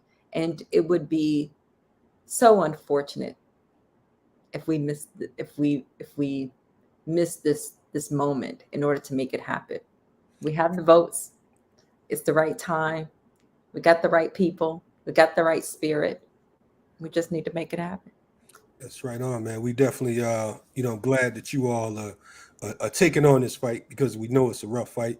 And to your point about those descendants who have parlayed an empire and who have benefited, either they should, pay what is owed, or they should be charged with receiving stolen goods. Because we know that if any of us had taken on anything that didn't belong to us, regardless of when it was, then they'd be coming to get it back. So, we appreciate you all for joining us. Please keep us posted. And, I was going to say something else, but since you all are going the legal route, I'm not going to say my usual term in regards to reparations, courtesy. What would that be, sir? According to George Jackson, he said reparations in blood. So, that's always an option. Anyway, we want to thank you all for joining us today. And, we're looking forward to updates on what's going on with the task force. You all take it easy. Brother Clark, can I say this 2 seconds on the exit? Yes, sir. Just piggybacking on your quote, man. Listen, there's not a nice way to tackle this issue. Right? I mean, this is the worst atrocity in a nation's history. There's no easy way. So, I think this board here understands, even though that we are operating up under this county government, but let's just be real. The county government itself played a role in reparations. It's benefited from reparations. So the gloves are off, man. Ain't no reason to sugarcoat nothing. We're in the positions now. We have our term, Dr. A and the others. And we just really need the people to get behind us, because, again, we do have the numbers. The time is right, like everything Dr. A just stated, and it's time for us to make the connections and build on a common denominator. We ain't got to toast and have dinner together, but I think all of us that are melanated African, Asiatic folk can get behind this, no matter who is in the positions to make this thing happen. So we're gonna need the people's support, because the more this gets out, the more opposition we're gonna have. Well, but I think we're prepared for it. You have our support here at Black Power Media, so definitely keep up the solid work, and we'll be in touch with you all shortly. Stay tuned. No doubt. Checking out the Remix Morning Show. That was Marcus Coleman and Dr. Alvarado. And we'll be back in a few ticks. Stay tuned. Remix Morning Show.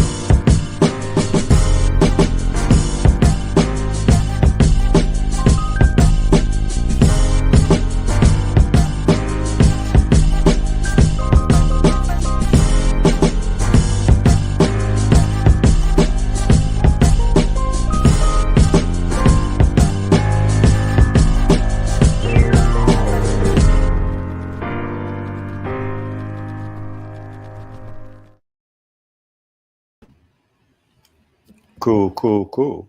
It's good to see Brother Marcus. Okay, yeah, you know what I'm saying? He was on deck. I think last time we saw him on Renegade Culture, it was later in the evening, and might have been a few sips into the program. But he's good early morning. It's a red cup special. It's definitely a red cup special.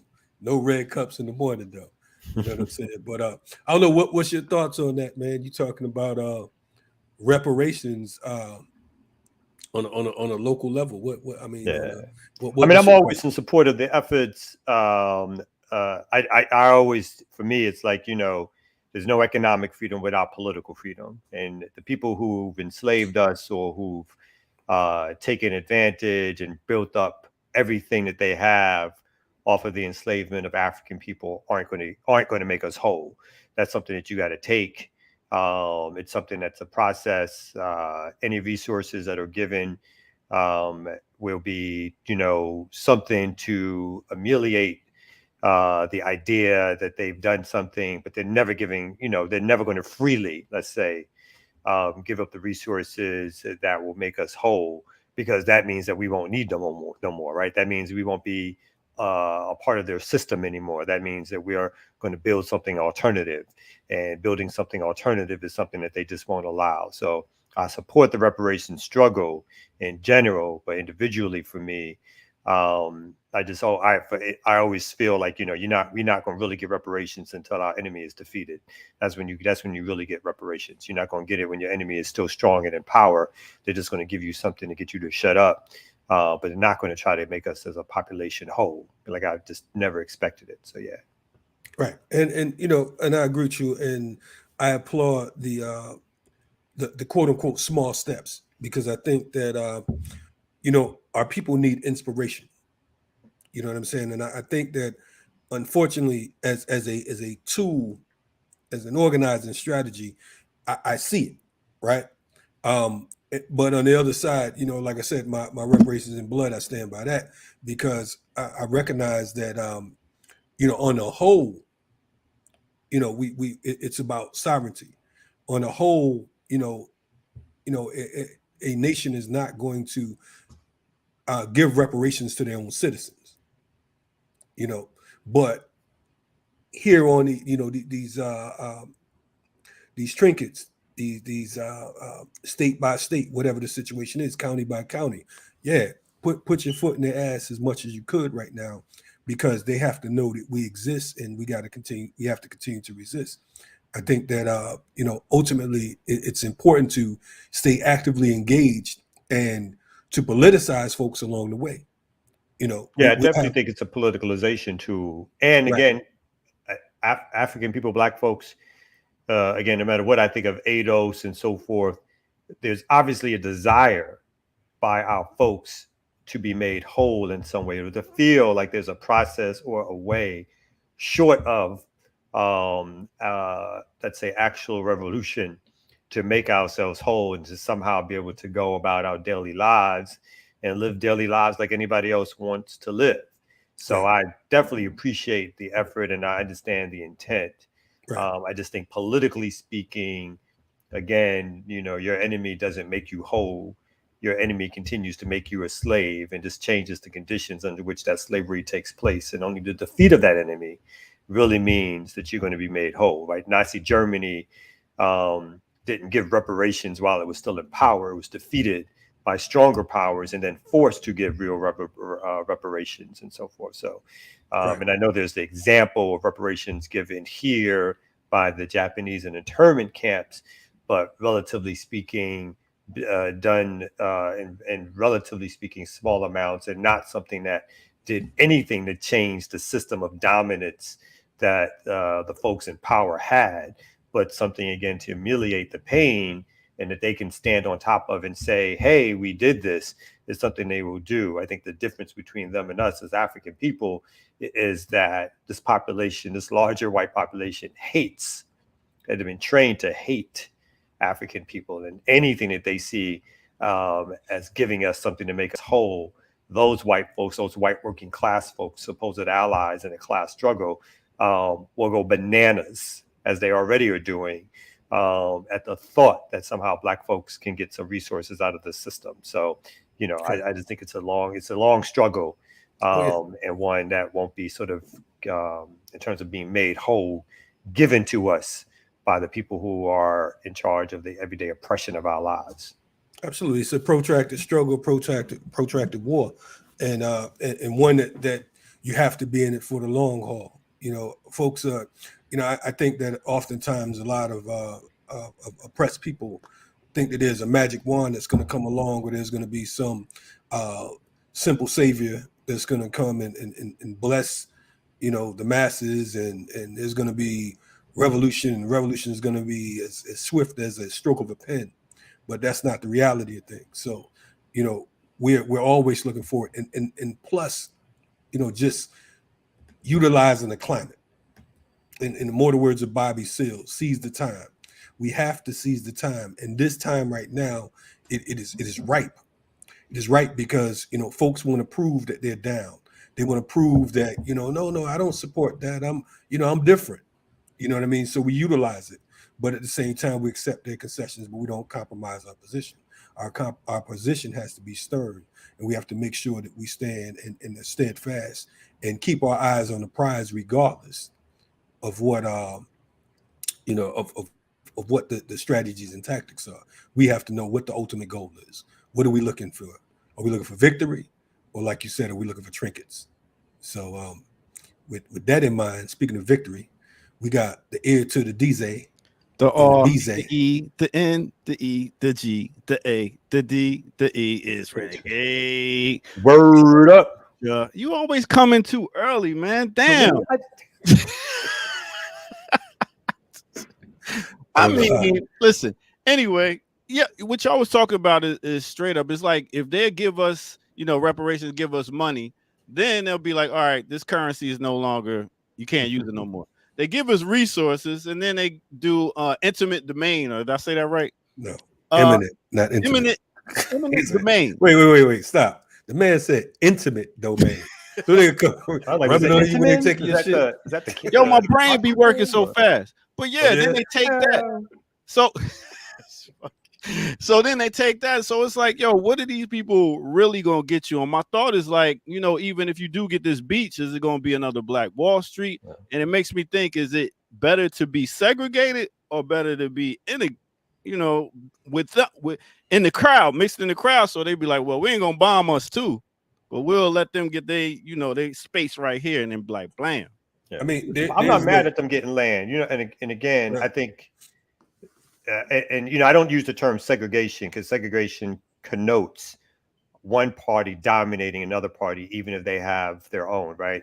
I'm still a revolutionary nationalist and things, so I do think we need to have our own. And if they, out of a reparations struggle, if folks can reclaim land, I'm happy for it, right? But I also, of course, again, what happens is, if it's not posed as a liberation struggle, then there's still, everything is still integrated, no matter what we may think, right? So if we get land, if we get capital, that capital still gets spent for the most part, overwhelmingly so, at white institutions, at capitalist institutions. Any checks we get, we spend in their grocery stores, we spend at their hotels, we spend at their furniture stores, at their clothing line stores, and all the rest of it. So that money quickly just gets put back into the regular economy. And so if the mindset is a liberation struggle, resources can be used to get more things that start to begin to separate and have more access to things in order to fight back. And well, at the same time, you're taking over shit. You're taking over people. You're taking over things, institutions that have power over you. So again, I'm not mad at some of the the intent of it, as long as the struggle or the political struggle behind it is something that has the mindset of a liberation struggle. Because again, you're not going to get economic, and I know that the sister didn't mean it like this, but you're not going to get economic freedom without political freedom. You're not going to be able to have political freedom unless you could defend that against an enemy. So it's all these things that are going to be wrapped up into each other in terms of what a real struggle is. And you can't just single out one thing and think that means that you're going to get free, because you're not. Yeah, I mean, it's a question of power, and that's the part where we get stuck at. It's like we get this far to the line, but crossing that line, as they continue to move it back, it's a game. But we have to prepare for victory. We have to prepare and plan beyond just the fight itself, because I think that oftentimes we talk about what we need to do, and we spend so much time talking about what we need to do that getting the shit done becomes an obstacle, because we're debating and on which way we're going to do it. Get started. Like I said, if you can't do nothing but get some planters to put in your window, start with that. You know what I mean? If you can't do nothing but get a barrel and grow some potatoes, start with that. But we have to be able to practice. Malcolm said that every man, woman, and child should know a martial art. That's something simple. That's something that requires discipline. We're talking about fighting. We're talking about fighting the system. I'm under the belief that when we talk about fighting, that a lot of us don't think it's going to go down physically until the police come bust us upside our head, or we're bum rushed by someone in the streets, some white supremacists or whatever. You know what I mean? Then we're talking about fighting back, but it's too late. We can't be reactionary. You know what I'm saying? We can't keep responding to their actions, to their needs, to their violence, so on and so forth. But speaking of that, also check out the latest Brokish podcast. They had me on as a guest, so it just dropped today, dealing with being armed and self-defense, so on and so forth. So if you get the opportunity, definitely salute and support the Comrades Brokish podcast. No doubt. Hey, we're gonna do a real quick break. Might not even get a bathroom break because this is a one-hit wonder I'm about to talk about. So let's go ahead and get to it right here on the Remix Morning Show. Remix.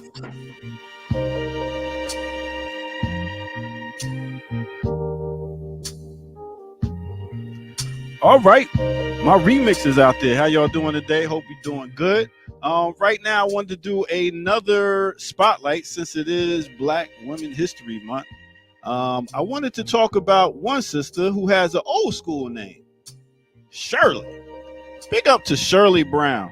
In case you don't know Shirley Brown, you might have only heard maybe like one song from her. That is because, let me tell you about Shirley. Shirley Brown, born in West Memphis, Arkansas. Oops, I meant Arkansas. Is American R&B singer best known for her million-selling single, Woman to Woman. That's right. She came out with that song and also got nominated for a Grammy back in 1975. So real quick, like I said, she only had that one song, but check this. She came out with like 11 albums. That's crazy. 11 albums, but she got that one song off. She also has songs like Ain't No Fun. Not the one by Snoop Dogg and all them. Blessed is the Woman. After a Night Like This. Ain't Nothing Like the Loving We Got. And she got a lot of ain'ts in this, her titles. But yeah, so go check her out for that one song, Woman to Woman. It's a really dope song. I played it this Sundays. So that's what it is. Shirley Brown, y'all. All right, with the Get Down. Now let's take it back to the Remix Morning Crew. Nah, we do.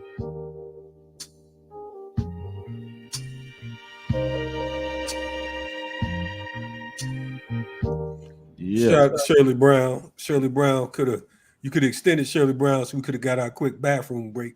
However, it wasn't much to Shirley. That song was just so dope. I had to do a little dive on her real quick. I was like, all right, Shirley, with your one-hit wonder, we get you. You should do a top 5 one-hit wonders. We should do that. That would be interesting. All right. I mean, there's so many of them. Say less. oh my goodness. Word.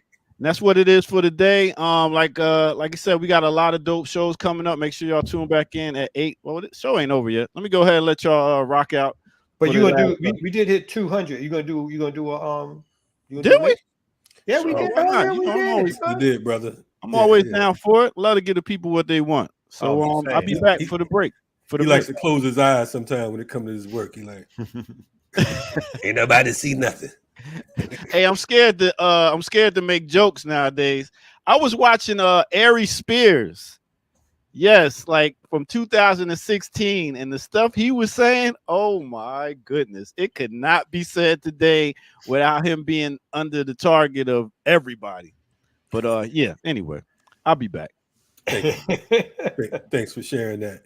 That was the Ear Doctor with his one-hit wonders, and Kamal just pumped him up to do a top 5 one-hit wonders, like as if that's what we need in the world today.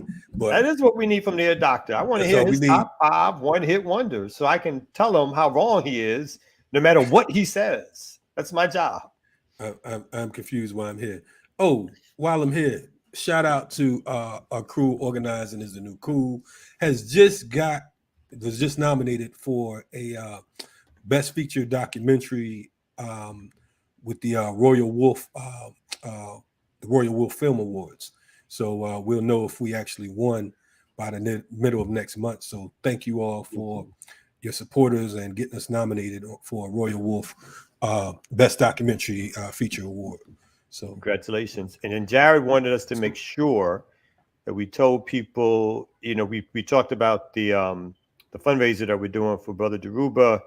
Yes. And at 10 o'clock, right after we get off, we're going to be doing a sort of a telethon of Daruba, either inspired or Daruba interviewed pieces. And so we're going to run that for a while and obviously put back up the link for folks to be able to continue donating and giving support to him. So look out for that. That's going to happen at 10 o'clock. As soon as we get off, that's going to start. And again, it's going to be some of Daruba's best episodes. And I think Kalanji mentioned he's going to be actually live here in the next couple of days. So we want to make sure that we do everything we can to support him and support his fam during this time of struggle. We might have to do a Daruba roast too, because I got some shit. We got some Daruba stories. Shout out to D if you're listening. Yeah. He ain't always the nicest brother in the world. You said he's not the nicest brother in the world? I said he's not always the nicest brother. When I met that brother, my brother? That brother. You know that brother. I met that brother. Our first meeting was he was starting a political prisoners organization in New Jersey. We were all doing a Freeman Mia thing. This had to be around 95, 98, somewhere in that time period. And all the black groups, we were sitting down. It was like Baba Daruba was in the room. Tanakil was in the room. People know Sister Tanakil. And we were there for a discussion, and again, it was like, it's this brother from the Panthers, Panther 21, everybody, all praises due. And we were sitting there trying to have this meeting about how we were going to form the coalition together and how we're going to all work together. And, he did the whole silent thing. He sat there with the sunglasses on, he likes to use like a lip gloss or some shit like that. I remember just the fine lip gloss and shit like that. It's like, fuck was up with this man, you said he had lip gloss. I'm just saying, I'm saying, sitting all cool and like, Tanakil's doing all the blah, blah, blah. And then he decides to join in. And basically he's like, oh, I see what the problem is. Yeah, I think this is a table of equals. Well, there's unequals in the equal equation. And so y'all need to get down and join our shit. Blah, blah, blah, blah. It's like, hit you with that. Yeah, ain't nobody joined, but it was a good speech. Just saying. But obviously, we continue to work with D, and always will work with D, because that brother will do things and say things which you think in them sometimes, but you can't. Right. You're not gonna say them, and he don't care. He's down for the bringing out the contradiction and bringing out the struggle. So yeah, we've had our funny times and we've had our brutal times, literally, right? But I think one of the funniest joints was a press conference we did with him, Cynthia McKinney, and a few other folks and whatnot. And he had this red ass hat on. I don't know if you remember that. I do. So a lot of folks didn't know who he was. They thought he's like some type of retired pimp or something. So the what do you call it? The journalist, the reporter, he asked some silly ass question, and Daruba shut him down so hard.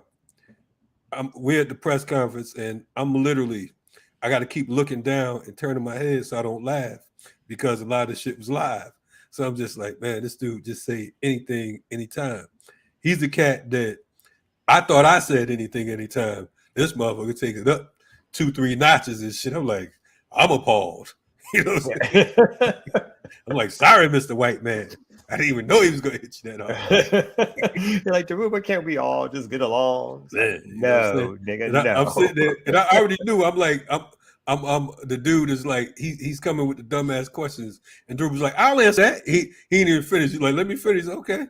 I'm like, man, you should have just let him jump in now, because the more you talk, the more he gonna respond. So definitely, shout you gonna out. tell him about your car ride to Mississippi? Oh man, listen, we'll talk about that during the roast. That's probably one of those scary Patreons only kind of thing. Yeah, we might have to do one of those or whatever, and donate the resources to his program, whatever. But yeah, that was probably one of the scariest car rides. Shout out to Daruba and Kazi, for that. Yeah, my man. Yeah, no, he's again, Daruba has had such, and is having, such a important life. You know what I mean? Like the movement is just documented through this man's existence in terms of everything he did, politically speaking, in the 60s and 70s, and Daruba came into the movement as a street cat. He did not come into the movement as some college educated person. He came in as a street cat who got politicized and just read and then spit out that theory. I mean, this brother knows more than or has forgotten more than some of us will ever know, right? Right. And so he can talk about international events. He can talk about what's happening on the block. He can talk about political theory. He can talk about the political action that he's helped implement and led, because he's done all that. He's been to the continent several times, has homes on the continent, and like you mentioned before, I mean, this brother's seen the inside of a cell, and at least at one particular stint, spent 19 years as a political prisoner in particular. And that brother came out hitting the ground and running. And so it's always all praises due to Brother Daruba. Whatever shortcomings he has, we all have to be taken into account as a life well lived. And that brother has and continues to live a life well lived, and we need to support him as much as possible. So yeah, and to what you said, joining the movement as a quote unquote street cat. He was the leader of one of the largest quote unquote street organizations, or what you call gangs, in New York, or in the Bronx at least. So and I think that's one of the things, one of the reasons we love folks like Daruba and the OG Shakas and the Kamasis and all of them, because they come from where what would be considered the quote unquote peasants. They come from the streets. They come from the bottom.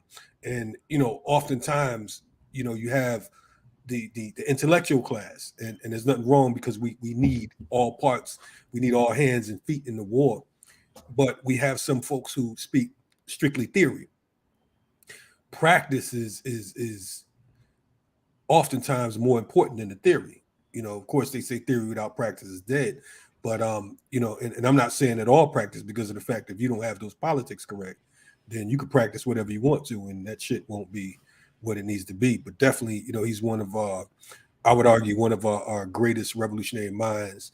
And I hate to say it public, but definitely an honor to work with him. You know what I'm saying? Because man, yeah, we've had, and he's the cat that people would throw away, because used to like lumping, right? That's the term, right? Lumping. Right. He's that class that folks say, if you study Marx, he's a class that you say he's a parasite, that they shouldn't be involved, like they shouldn't be down. But again, not to elevate everybody who does stuff, but this brother has worked his way through that lifestyle, and how that lifestyle has impacted him and impacted our community, and used it to become the great revolutionary warrior that he is, right?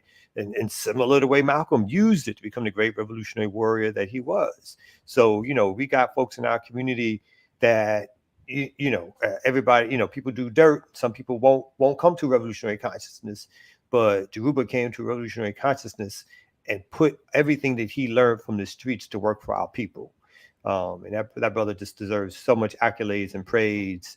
And glad to know him, glad to work with him, glad to support him in any way we can, even when he's being ornery. You know what I'm saying? That's the job. That's the job. But anyway, we want to thank you all for joining us today on the RemiX Morning Show, your favorite morning show on the planet. Hopefully, you've learned something today, because I think that part of our growth is to continue to learn. It's easy to sit back and say, okay, I like this, I don't like that. But hopefully, somewhere along the line, we add on to our political education, because that's the ultimate goal of what we're doing here at Black Power Media. We're not just looking to, be some YouTubers or that type of thing. We're looking to advance our people's liberation movement. So we appreciate you all joining us. Please share, join our movement, get involved with organizations. We are organizers as well. Kamal has community movement builders. I have the FTP movement.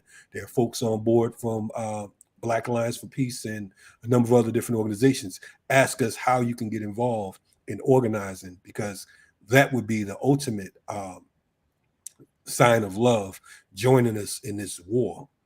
That's more important than just the likes and the subscriptions. We like that too, but at the same time, we'd rather have more comrades on deck. Anyway, without further ado, we got the man, the myth, the legend, the ear doctor in the building. Let's go. We out here cultivating strong minds, you know what I mean? Okay. Anyway, with that said, let's go ahead and play this warrior music. Let's get it. Remix! Mr. Flavor on the dance hall. And I shower the mix. What you gonna continue? I go. I'm playing the body. All this. Yeah, give it.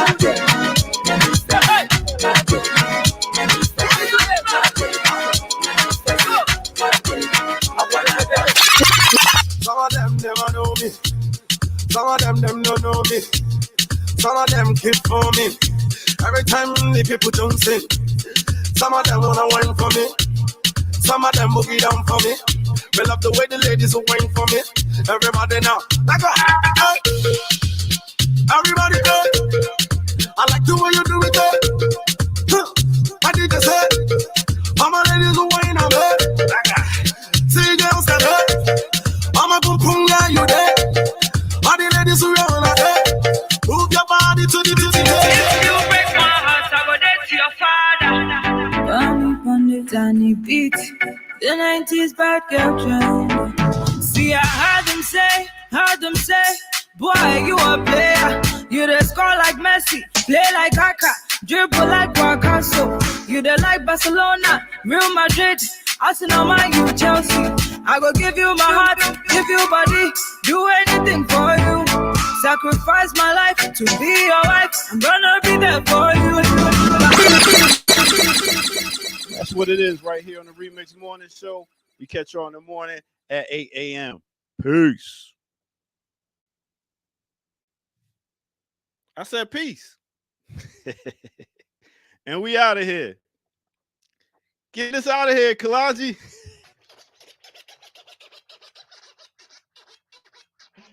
Oh, my goodness.